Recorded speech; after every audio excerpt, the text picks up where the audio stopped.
There is a lie that has been told for centuries. It is perhaps the single greatest barrier between the West and the Islamic world. It goes like this: Muslims worship a different God. They tell you we worship a moon god. They tell you we pray to some exotic ancient Arabian idol named Allah that has nothing to do with the God of the Bible. They want you to believe there is a Christian God over here and a Muslim God over there, and they are enemies. If you believe that, I don't blame you. It's what you've been told. But today we are going to shatter that myth. Not with feelings, not with theology, but with cold, hard linguistic and historical facts.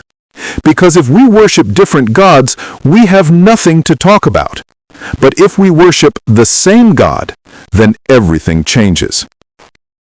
Let's start with the most basic error, the word Allah. People think Allah is a proper name, like Zeus or Thor or Vishnu. It is not a name, it is a title. In Arabic, the word for a god is ilah. The word for the is al. When you put them together, it contracts to become Allah. It literally, linguistically means the God, the one and only true God. It is the exact linguistic equivalent of the English word God with a capital G. Think about it. When a Spanish Christian prays, they say Dios.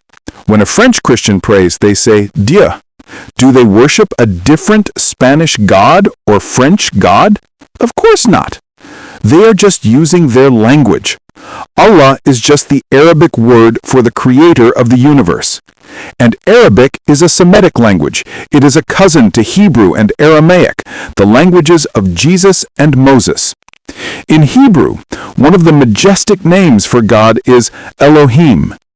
In Aramaic, the language Jesus actually spoke on earth, the word for God is Alaha, or Allah. Listen closely. Elohim, Alaha, Allah. It's the same root word. It's the same Semitic sound for the same creator. But if linguistic roots aren't enough for you, let me give you the smoking gun, the evidence that is impossible to deny. There are millions of Arab Christians living in the Middle East today, in Egypt, Lebanon, Syria, Palestine. Their ancestors have been Christians since before Islam even existed. What do they call God in their Bibles?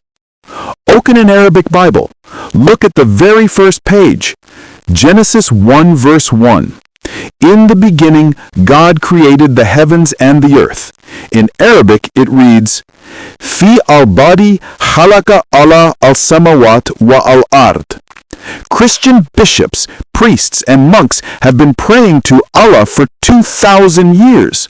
Are you going to tell an Arab Christian priest that he is worshiping a moon god? Of course not.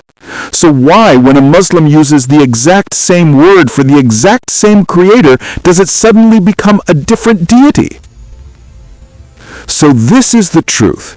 It is the same God, the God of Adam, the God of Noah, the God of Abraham, the God of Moses, the God of Jesus, and the God of Muhammad. Peace be upon them all. We are all looking up at the same sky and praying to the same Creator. So why is there so much tension? Where is the disagreement?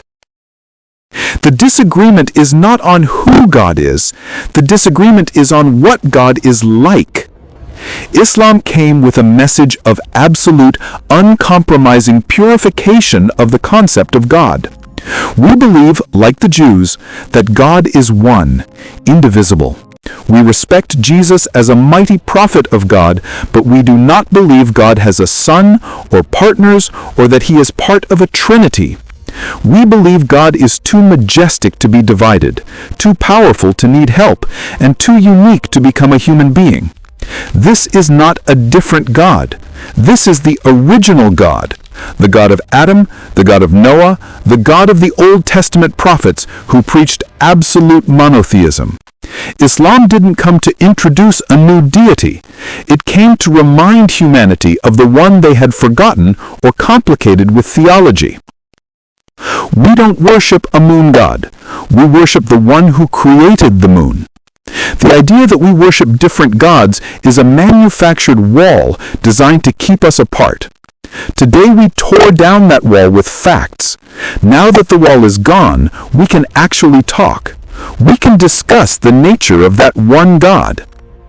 If you want to understand the pure, undivided monotheism that Abraham himself practiced, subscribe to Know the Haqq. Let's build the bridge of certainty together.